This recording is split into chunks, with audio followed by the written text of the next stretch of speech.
ចាលោកអ្នកស្ដាប់ជាទីមេត្រីនៅក្នុងពិធីចូលរួមជាអធិបតីប្រកាសឲ្យអនុវត្តគោលនយោបាយអភិវឌ្ឍវិស័យឧស្សាហកម្មឆ្នាំ2015-2025លោកនាយករដ្ឋមន្ត្រីហ៊ុនសែនបានគូសបញ្ជាក់ថាគោលនយោបាយអភិវឌ្ឍនេះគឺជាយុទ្ធសាស្ត្រកំណើនសេដ្ឋកិច្ចថ្មីសម្រាប់រដ្ឋាភិបាលកម្ពុជារយៈពេល10ឆ្នាំចាកញ្ញាជេងមានជួររាយការណ៍ពីរឿងនេះគោលនយោបាយអភិវឌ្ឍវិស័យឧស្សាហកម្មឆ្នាំ2015-2025ដែលលោកនាយករដ្ឋមន្ត្រីហ៊ុនសែនប្រកាសដាក់ឲ្យចាប់ផ្ដើមអនុវត្តជាផ្លូវការជារបបសេដ្ឋកិច្ចថ្មីមួយរបស់កម្ពុជាលោកហ៊ុនសែនថ្លែងក្នុងពិធីប្រកាសផ្សព្វផ្សាយនិងដាក់ឲ្យអនុវត្តគោលនយោបាយថ្មីនេះដោយបញ្ជាក់ថាការបង្កើតគោលនយោបាយនេះមានភាពចាំបាច់ដើម្បីជំរុញការអភិវឌ្ឍវិស័យឧស្សាហកម្មនៅកម្ពុជាគោលនយោបាយសេដ្ឋកិច្ចថ្មីមានគោលដៅចម្បងចំនួន3ទី1បង្កើនចំណែកនៃវិស័យឧស្សាហកម្មក្នុងផលិតផលក្នុងស្រុកសរុបពី 24% កាលពីឆ្នាំ2013ឲ្យបានដល់ 30% ត្រឹមឆ្នាំ2025ក្នុងនោះវិស័យកម្មន្តសាលត្រូវគេរំពឹងថានឹងកើនឡើងពី15កណ្ដកសញ្ញា 5% នៃផលិតផលក្នុងស្រុកសរុបក្នុងឆ្នាំ2013ទៅដល់ 20% ត្រឹមឆ្នាំ2025ទី2គោលនយោបាយនេះមានគោលដៅជំរុញពិពិធកម្មមុខទំនិញដោយបង្កើនការនាំចេញទំនិញកម្មន្តសាលមិនមែនជាវាយនភ័ណ្ឌឲ្យបាន 15% នៃបរិមាណនាំចេញសរុបនៅឆ្នាំ2025គោលនយោបាយនេះក៏ផ្ដោតលើការអភិវឌ្ឍវិស័យកសិឧស្សាហកម្មដោយដាក់គោលដៅនាំចេញទំនិញកែច្នៃកសិកម្មឲ្យបាន 12% នៃបរិមាណនាំចេញសរុបត្រឹមឆ្នាំ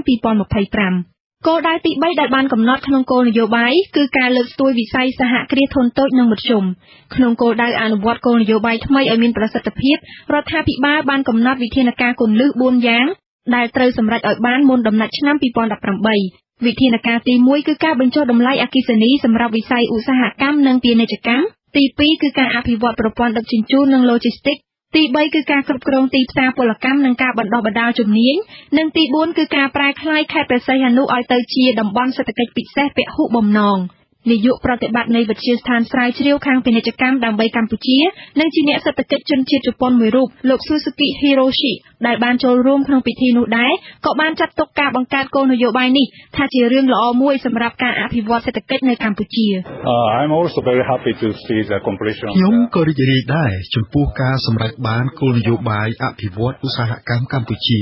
ពីព្រោះជប៉ុនក៏មានគោលនយោបាយបែបនេះដែរបន្ទាប់ពីសង្គ្រាមលោកលើកទី2ហើយវាជាគោលនយោបាយដ៏សំខាន់មួយសម្រាប់ដំណាក់កាលអភិវឌ្ឍនៃប្រទេសជប៉ុន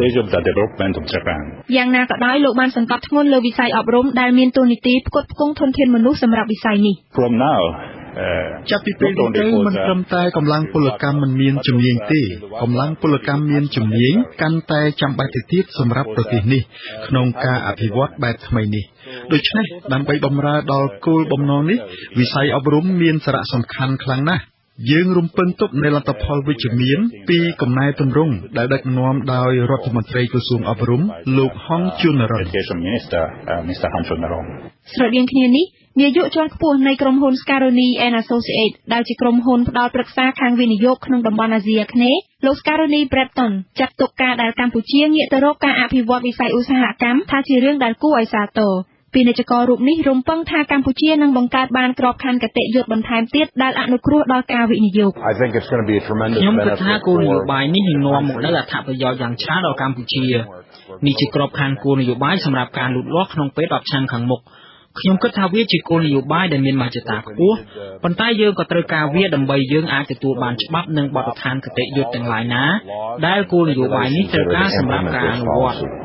ពាក់ព័ន្ធរឿងនេះអគ្គលេខាធិការក្រមប្រឹក្សាអភិវឌ្ឍកម្ពុជាដែលជាស្ថាប័នទទួលសិទ្ធិពីរដ្ឋាភិបាលក្នុងការអនុវត្តគោលនយោបាយថ្មីនេះលោកសុកចិន្តាសោភាមានប្រសាសន៍ថាជំហានបន្ទាប់គឺការបង្កើតក្រុមប្រឹក្សាផ្ដល់យោបល់សម្រាប់ការអភិវឌ្ឍវិស័យឧស្សាហកម្មកម្ពុជាហើយសេចក្តីព្រាងច្បាប់ស្តីពីវិនិយោគនិងច្បាប់ស្តីពីតំបន់សេដ្ឋកិច្ចពិសេសនឹងត្រូវលើកយកមកពិនិត្យពិភាក្សានិងអនុម័តក្នុងកិច្ចប្រជុំពេញអង្គគណៈរដ្ឋមន្ត្រីនៅដំណាច់ខែតុលាឆ្នាំ2015នេះនាងខ្ញុំជេងមេងជូ With you Azizi Saray ភ្នំពេញ